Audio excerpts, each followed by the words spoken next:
How to fix payment/transfer failed error on Mettle application.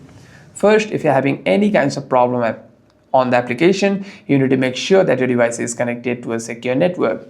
Swipe down from your notification center and make sure your Wi-Fi or cellular data is turned on and is connected to a network that is actually working. By doing so, you shouldn't be having any internet issues while making transactions. However, if you're still facing any transaction issues, you want to go to the Mettle application, tap and hold onto the app and click on I icon over here. After that, you want to scroll down and click on storage. And here at the bottom of your screen, you can see two options called clear cache and clear data. You want to simply clear both of these from here. By doing so, the next time you open the app, you shouldn't be facing any problems.